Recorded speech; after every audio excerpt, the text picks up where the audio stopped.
Satu sisi kemudahannya Imam Daud Adh-Dhahiri seperti itu. Orang nikah ini sekedar pengetahuan saja ya, sekedar pengetahuan saja.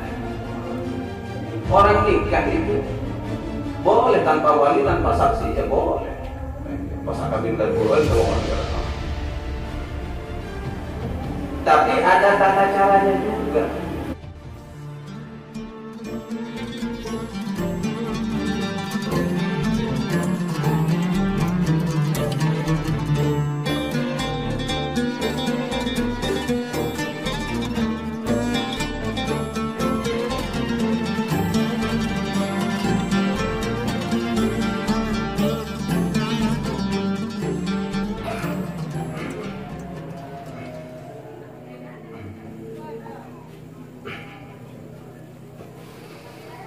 الفاتحة. أعوذ بالله من الشيطان الرجيم. بسم الله الرحمن الرحيم. الحمد لله رب العالمين الرحمن الرحيم مالك يوم الدين إياك نعبد وإياك نستعين اهدنا الصراط المستقيم صراط الذين أنعمت عليهم غير المغضوب عليهم ولا الضالين.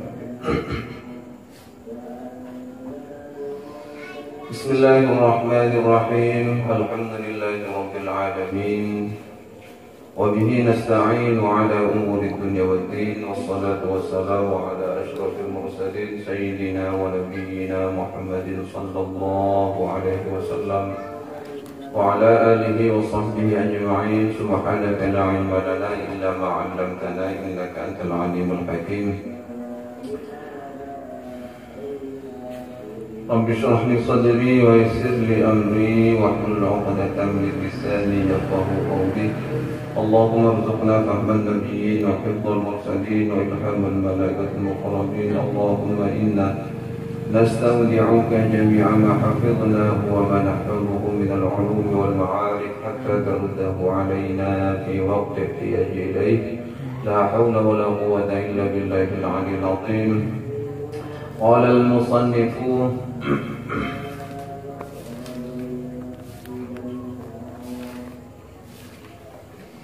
الشيخ الفقيه الإمام العالم الوارع الزاهد الضابط المتقن أبو زكريا يحيى محي الدين بن شرف بن حزم الحزامي النووي رحمه الله تعالى ونفعنا بعلومه وبأسراره وخصوصيته في الدارين آمين. بسم الله الرحمن الرحيم. فصل.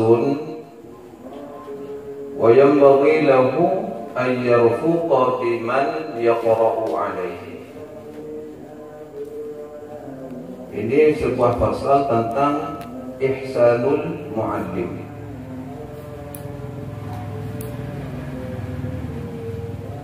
Seorang muallim harus memiliki sifat yang ihsan, sikap yang baik, memiliki sikap yang baik.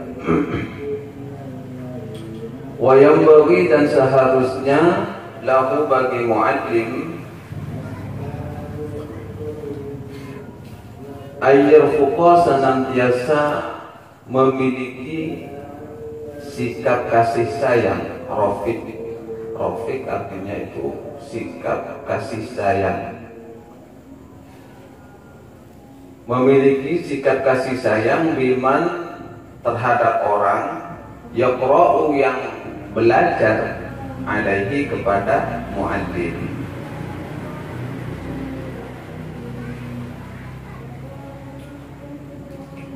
Wa ayyurahiba,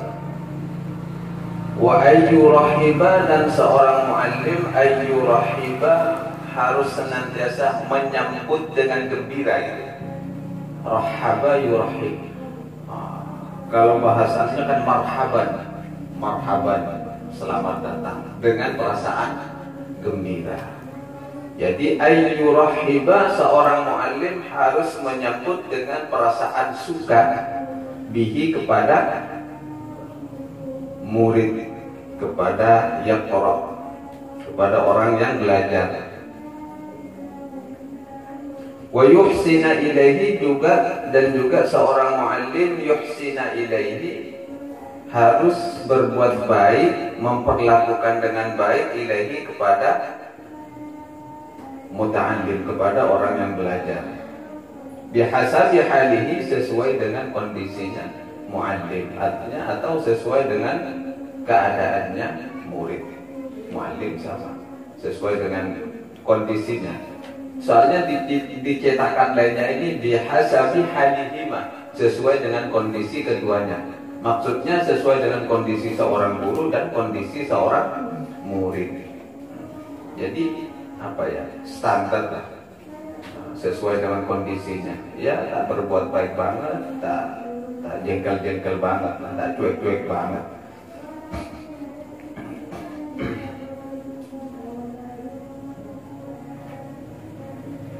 Faqad rawaina an Abi Harun al-Abdi. Faqad rawaina, dan sungguh-sungguh telah meriwayatkan kepada kami, an Abi Harun al-Abdi, dari Abu Harun al-Abdi. Qala, telah berkata siapa Abi Harun al-Abdi? Apa kata Harun al-Abdi? Kunna na'ti Aba Sa'idin al-Khudri. Kunna, ada kami, na'ti datang. Kunna, ada kami, nanti kami mendatangi Aba Sa'idin, kepada Abu Sa'id al-Khudri radhiyallahu anhu. Fayaqulu, lalu berkata siapa Aba Sa'id al-Khudri? Fayaqulu, lalu berkata siapa Abu Sa'id al-Khudri? Apa kata Abu Sa'id al-Khudri ini? Marhaban bi wasiyyati Rasulillah sallallahu alaihi wasallam. Marhaban, selamat datang, kata Abu Sa'id. Marhaban, selamat datang, bi wasiyyati Rasulillah sallallahu alaihi wasallam, kepada wasiatnya Rasulullah sallallahu alaihi wasallam. Selamat datang, kata Abu Sa'id. Maksudnya biwasiyati Rasulillah, kepada orang yang ingin menerima wasiatnya Rasulullah. Ayo, selamat datang, kumpul di sini. Siapa ingin mendengar wasiat Rasulullah, marhaban, selamat datang, kumpul di sini. Begitu maksudnya. Lalu Abu Sa'id al-Khudri melanjutkan, Inna Nabiyya sallallahu alaihi wasallam qala. Inna Nabiyya, sesungguhnya Sayyiduna Nabi Muhammad sallallahu alaihi wasallam qala, telah bersabda. Apa sabda Rasul? Ini baru dijelaskan oleh saya. Ini sabda Rasul. Bunyinya, Innan nasa lakum taba'un wa inna rijalan ya'tunakum min aqaril ardi yatafaqahuna fid din fa idza ataukum fastawsu bihim khairan. Ini wasiatnya Rasulullah. Inna nasa, sesungguhnya para manusia, sesungguhnya orang-orang, ya para manusia, lakum, kepada kalian, tabaun, akan mengikuti.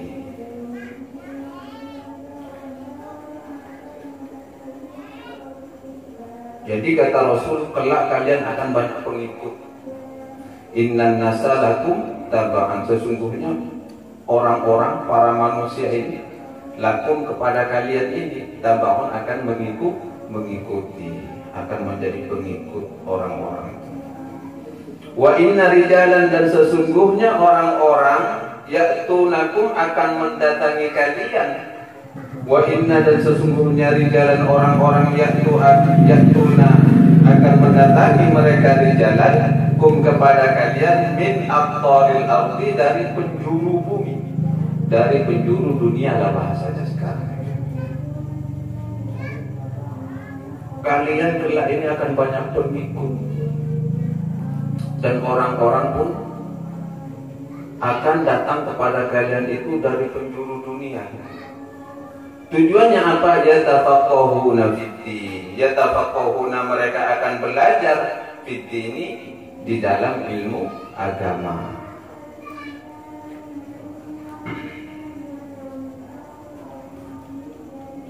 Fa'idha ataukum, lalu Rasulullah melanjutkan demikian, fa'idha ataukum, maka apabila atau telah datang mereka di jalan, kum, kepada kalian, fastausu bihim, fastausu, maka nasihatilah mereka, Maka nasihatilah oleh kalian bihim kepada mereka khairon akan suatu kebaikan. Fastausu ini fil amr.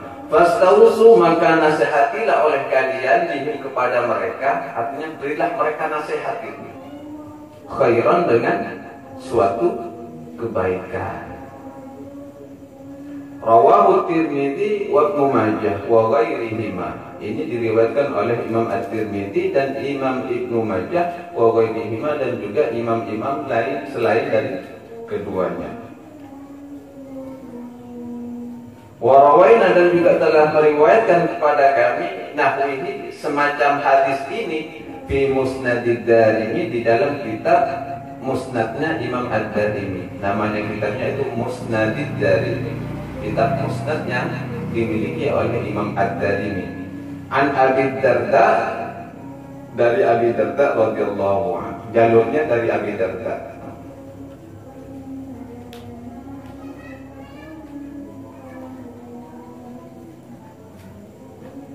Kalau ini jalurnya kan dari Abu Sa'id Al-Khudri ya. Kalau yang di musnadnya Imam Ad-Darimi riwayatnya dari Abi Darda radhiyallahu anhu. Jadi kata Rasul, kelak kalian bagi orang-orang alim ini sudah, bagi orang-orang alim, artinya santri-santrinya Rasulullah, para sahabat Rasulullah. Kelak kalian ini akan banyak pengikut. Bahkan orang-orang akan mendatangi kalian ini dari penjuru dunia, dari manapun, yang tujuannya ingin belajar tentang agama. Jadi kalau sudah orang-orang datang kepada kalian ini, fastausu, kuncinya hanya satu, tak usah banyak-banyak, kata Rasul. Fastausu, nasihatilah oleh kalian dihim kepada mereka khairon dengan kebaikan. Artinya cukup dengan nasihat kebaikan itu maknanya luar biasa. Seperti bahasa firman Allah, ittaqillah, ittaqullah, bertakwalah kalian kepada Allah. Kalau dijabarkan kan maknanya luas. Sebenarnya khutbah Jumat tak perlu banyak penjabaran tentang apa ceramah di dalam khutbah. Yang penting baca hamdalah, salawat kepada Nabi, syahadat. Setelah itu baca ayat, lalu ungkapan takwa kepada Allah. Ittaqullah. Seandainya pun ada kamu jadi khotib seandainya naik ke atas mimbar, baca hamdalah, alhamdulillah, wassalatu wassalamu ala rasulillah, asyhadu an la ilaha illallah. Lalu baca satu ayat saja. Setelah itu wasiatkan sudah, ittaqullah. Sudah turun dari khutbah itu sudah mencukupi sudah sebenarnya. Ittaqullah, bertakwalah kalian kepada Allah. Atau dulu setelah itu khutbah kedua, cepat khutbah. Kan ambil pokoknya. Sebenarnya yang betul secara pandangan fikih ya begitu. Khutbah itu tak terlalu panjang, tapi sholatnya yang panjang. Kalau sekarang kan tidak. Khutbahnya luar biasa sampai 1 jam. Sholatnya kulhu bacaannya. Itu yang kurang tepat. Bukan salah, bukan tidak sah, tapi kurang afdal. Tak sampai membatalkan sholat, tapi kurang afdal. Apalagi pas tendensinya, muatannya di dalam khutbah itu politik. Wah, itu sudah keluar dari konsep. Jadi kalau ada muatan begitu, saya tidak mau mengajari sesuatu yang bersikap frontal kepada kalian ya tinggalkan saja. Sudah tak pantas. Kalau sekiranya akan menjadi sebuah fenomena bentuk yang di dalam khutbah itu ungkapannya frontal dan akan memecah keutuhan umat Islam, kalian pergi tak apa-apa. Tapi kalau sekiranya sifat ucapan nasihat dari khutbah itu membawa motivasi kepada kalian, ya ikuti. Rasulullah juga ditinggal berdiri. Rasulullah itu pernah ditinggal.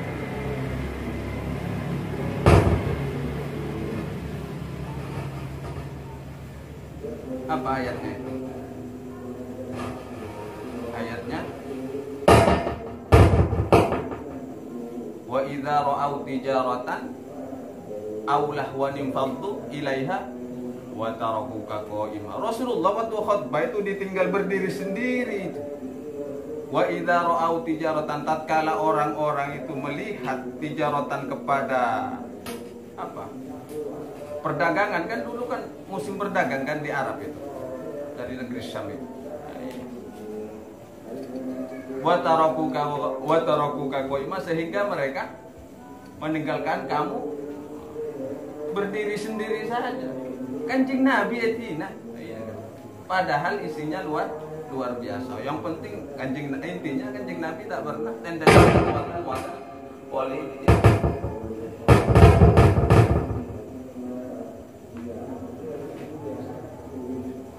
Makanya ini sebagai bentuk stressing kepada para khotib, yang muatannya mungkin muatan politik. Tidak bagus. Isinya ibadah kok diisi politik, pekerjaan ibadah diisi politik, tidak bagus. Harusnya khotbah itu di dalam perbuatan ibadah harus membawa seseorang, mengajak seseorang untuk lebih mendekatkan dirinya kepada Allah, bukan memberikan paslon masing-masing, kan begitu. Kalau seperti itu terjadi apa? Ambil rukhsahnya saja, ambil rukhsah. Mulai apa yang Jumatan dengan nikah, itu paling ekstrimnya pendapat loh Ibnu Hazm itu. Dalam fikih coba lihat kitab-kitab fikih, pendapat ulama itu tentang salat Jumat. Makanya kalian itu waktu alim. Tapi untuk menjadi orang alim itu harus diimbangi dengan kesolehan seseorang. Kuntara alim madolah tak soleh, rusak hukum. Kalian hanya mengambil pendapat yang ringan-ringan saja. Tidak tahu saja Jumatan, contoh tahukah hukum, tahukah imam. Jadi pandangan-pandangan hukum itu harus kalian ketahui. Sehingga di saat ada perbedaan pendapat kalian bisa mentoleransi. Kan seperti itu. Mungkin pendapat karyawan pas detik guru. Jadi pas ngosok amal lo detik guru tak cocok. Nah, jadi mudah menyalahkan amalia orang lain. Makanya saya ingin kalian itu wawasan luas. Banyak kitab-kitab rujukan. Selama itu dalam koridor ulama-ulama Ahlus Sunnah wal Jamaah, monggo silahkan. Koridornya kan sudah jelas. Selama itu dalam di bawah naungan Ahlus Sunnah wal Jamaah, kalian ambil rujukannya, ambil pendapat-pendapat mereka. Posisikan pada posisi kalian yang kalian sukai. Ambil pendapat yang mana. Tapi mayoritas dunia, khususnya Indonesia, mayoritasnya itu ulama Syafi'i yang dipakai. Mazhabnya Syafi'i. Walaupun sekarang mulai muncul ada beberapa kelompok yang mengingkari pendapat-pendapat Syafi'i.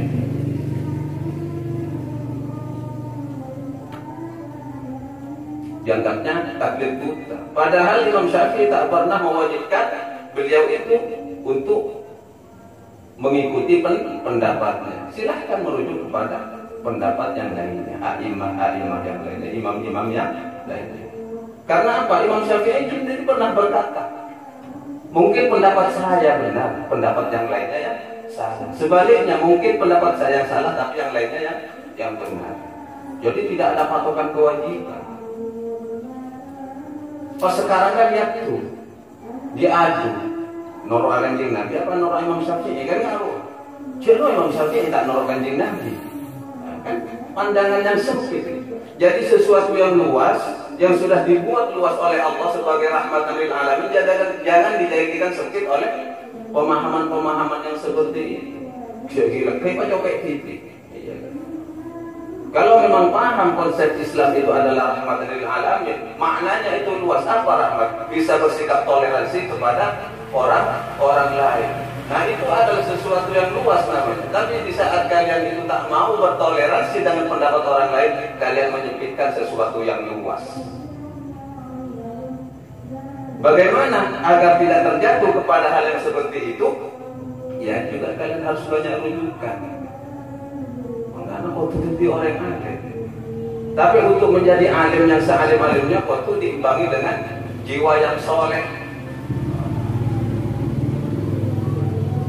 Bahkan di dalam kitab Tanwirul Qulub itu ada ungkapan wa yujawizu, artinya ulama yang empat ini membolehkan intiqalul madhab, perpindahnya madhab ke madhab yang lain bila ghairi udhrin, min ghairi udhrin, tanpa ada suatu udhur. Silahkan mau intiqal ke madhab yang mana,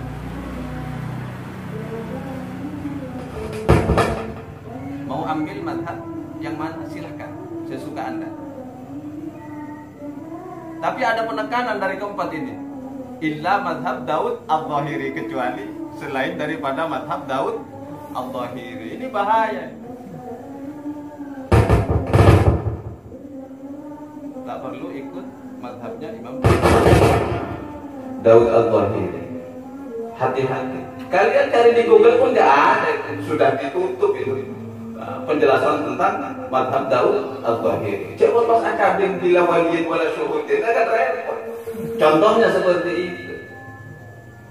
Satu sisi kemudahannya Imam Daud al-Zahiri seperti itu. Orang nikah ini sekedar pengetahuan saja ya, sekedar pengetahuan saja. Orang nikah itu boleh tanpa wali, tanpa saksi, ya boleh. Pas akabin Quran sama negara. Tapi ada tata caranya juga. Ada tata caranya. Kalau tidak ada tata caranya, itu tidak ada bedanya dengan sebuah sesuatu yang diharamkan oleh agama. Apa bedanya sama pas melek? Gelu sama orang. Jadi ada tata caranya. Dan pasti yang jelas dalam sebuah keterangan Daud al-Zahiri, Imam Daud al-Zahiri meringankan kepada sesuatu dan sebaliknya memberatkan yang sebagiannya lagi. Boleh akabin keduaan, tapi mas kawin harus sekian M sama kelar. Mampu. Semua mana sekali nikah maharnya harus 3 M sama mana. Kelar kan. Urusan mahar itu pas diwajibkan seperti itu mampu. Oleh akabin keduaan, tapi mau masalah mahar pas kalau M, saya kira itu semua jadi pertimbangan kan. Mak berat dengan mahar ya, mak berat dengan mas kawin, kan bisa kawin kedua. Jadi sing nama mas saya rupiah aja gampang ngawaran.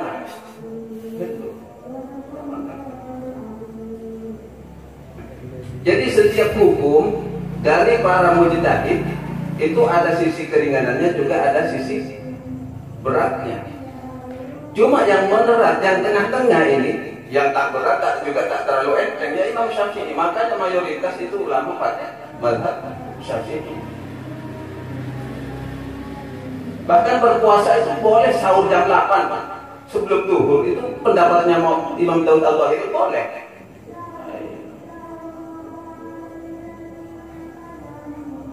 Boleh. Tapi tak boleh nangalai kau bini. Betul menangalai kau bini. Enggak.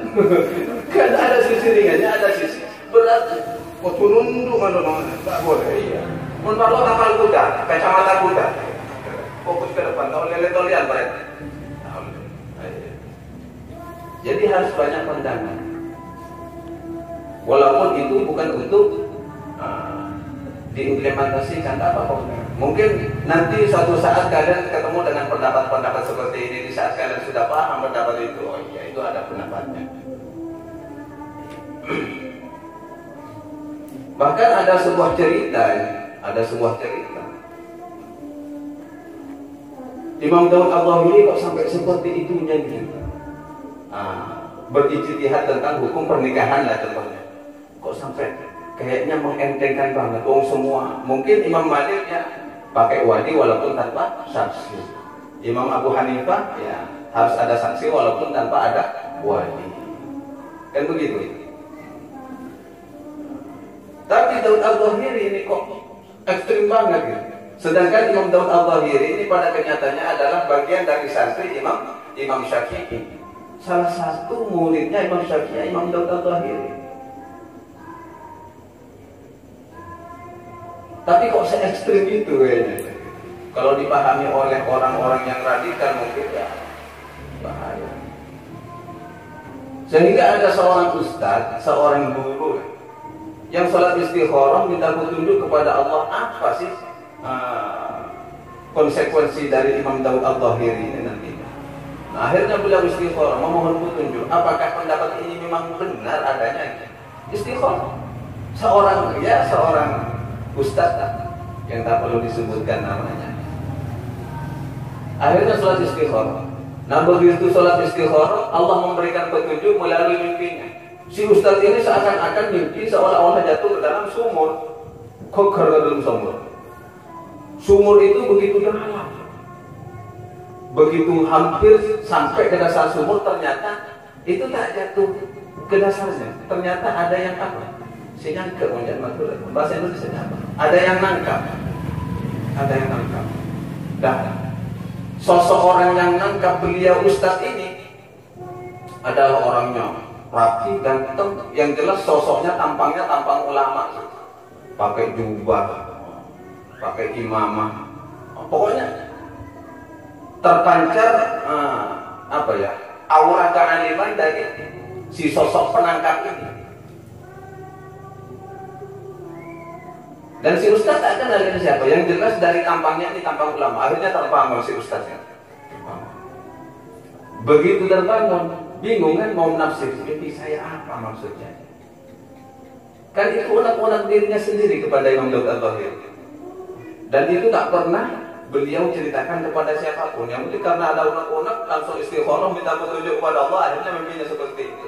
Tak pernah cerita kepada siapapun. Akhirnya sowan ke Kiai Asnan. Sowan ke Kiai Asnan. Assalamualaikum warahmatullahi wabarakatuh. Apa jawabnya? Abdi mimpi. Baru si ustadz yang berbicara tentang mimpi, Kiai As'ad langsung menjawab. Imam Daud Al-Zahiri dia jawab. Itu lagi As'ad. Imam Daud Al-Zahiri punya ulama kacangan. Jadi ulama-ulama dulu ngarang kitab, mencantumkan hadis itu tak sembarangan. Juga istikharah sebelum ada bentuk persetujuan dari Rasulullah, tidak akan dicantumkan itu hadis di dalam kitabnya.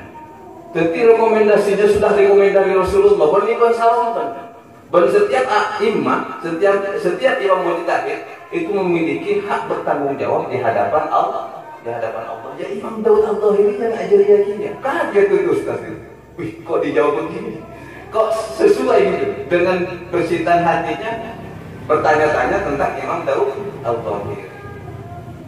Jadi As'ad pernah menjawab begini, seakan-akan menebak apa yang menjadi kegalauan hatinya, kegundahan hatinya. Isinya mana wali? Ya wali memang seperti ini, mampu membaca apa sesuatu yang tak terungkap. Itu wali. Karena anwarul ma'arif, cahaya-cahaya pengetahuan sudah Allah tanam di dalam hati para awliya Allah, di dalam hati-hatinya para kekasih Allah, sudah memiliki anwarul ma'arif. Jadi dari cahaya itu para wali sehingga mampu menjabarkan apa yang menjadi kegundahan setiap orang yang gundah, yang galau. Jadi ya sinangka naruh Imam Daud Al-Zahiri yang nangkap kamu itu adalah Daud Al-Zahiri. Ya nggak lawan Imam Daud Al-Zahiri.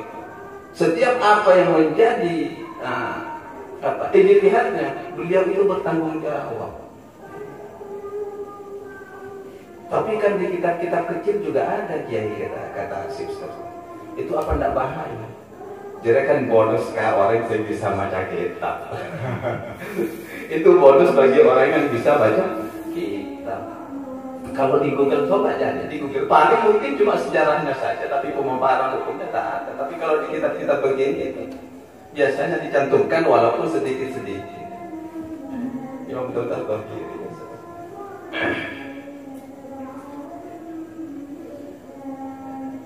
Jadi seorang guru harus begitu, memiliki wawasan yang luas, agar tidak mudah menyempitkan sesuatu yang sudah diluaskan oleh Allah.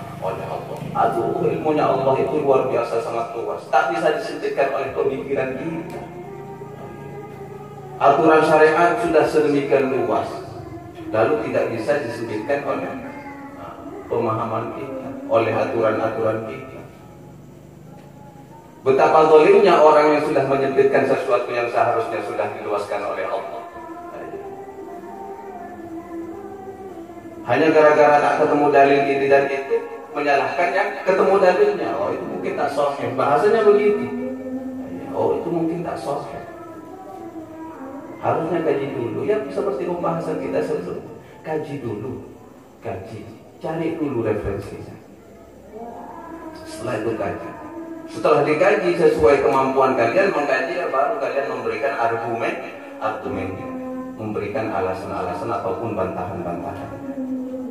Tapi bukan berarti Islam itu sempit. Islam itu luas. Sebuah konsep. Wa ma arsalnaka illa rahmatan lil alamin. Islam itu seluas dunia. Mohon pas Rasulullah masuk. Sudah jelas kan? Kekafiran jin itu tak mungkin sama Rasulullah diajak masuk Islam. Jin tercipta dari api. Yang seharusnya dia kembali kepada api, kenapa harus diajak masuk surga kan sama Rasulullah? Itu menandakan Islam itu luas, rahmatan lil alamin, toleransi kepada siapapun. Siapa saja orang yang mengambil kebaikan dari Islam, maka dia akan mendapatkan kebaikan dari Islam. Siapa saja orang yang menganggap Islam itu adalah keburukan, maka dalam pandangannya itu Islam adalah sesuatu yang buruk. Karena itu bermuara di dalam hati. Kalau hatinya sudah buruk, dimanapun dia ketemu, dimanapun dia berjalan, dimanapun dia berada, keburukan pasti ada dalam pandangan matanya. Tapi kalau sudah hatinya baik, dimanapun bahkan di tempat buruk sekalipun, dalam pandangannya akan menemukan setiap kebaikan. Pasti. Kalian ke tempat maksiat, tapi kalian bermodalkan hati yang kuat, ikhlas, soleh sudah hati itu, akan menemukan kebijaksanaan, hikmah-hikmah kebaikan di dalam tempat maksiat itu. Tapi kalau hatinya sudah buruk, ke Mekah sekalipun akan menilai keburukan. Orang makpasnya betul. Oh, ternyata di Arab begini. Akan menemukan keburukan. Itu bermuara daripada hati. Hati yang seperti itu. Nanti akan ada penjelasan di belakang tentang pemaknaan hati. Kalau hatinya baik, dimanapun berada akan menemukan sesuatu yang baik, bahkan di tempat buruk sekalipun. Tapi kalau hatinya buruk, akan menemukan sesuatu yang buruk bahkan di tempat baik sekalipun. Coba kalian ke Eropa. Kalau kalian hatinya baik, tak akan menemukan orang telanjang di sana. Karena hati kalian bagus, baik. Iya kan? Tapi kalau hati kalian ini sudah buruk, kamu sekalipun kalian akan menemukan keburukan. Wah, dia mau kamu punya topet tadi ya? Kan nggak rumah maksudnya. Karena dia tanah haram, banyak topet. Itu karena hati kalian itu adalah dihinggapi penyakit-penyakit keburukan di dalam hati. Sehingga bisa menilainya dengan keburukan juga itu. Jadi perbaikilah hati sehingga menjadi baik. Di saat berinteraksi dengan siapapun, kalau sudah hati baik, akan selalu menemukan kebaikan dari keburukan itu sendiri. Coba mana coba pandemi COVID-19, apa yang ada pandangan kalian? Ikut kang inilah. Tapi orang-orang ahli hikmah yang hatinya sudah bersih, ini ada hikmah tersendiri bagi mereka. Jadi yang dilihat dari sisi hikmahnya dan kebaikannya. Oh, ini mungkin motivasi saya, bagi saya untuk lebih berhati-hati lagi. Jadi seorang mu'alim harus begitu, bukan cuma dituntut untuk keilmuan dan keluasan keilmuannya, tapi untuk sholahat qalbuhu, kebaikan hatinya. Karena ini wasiat Rasulullah berat banget kan. Bahasa tasawuf khairan itu, maka nasihatilah oleh kalian itu kepada mereka dengan nasihat yang baik.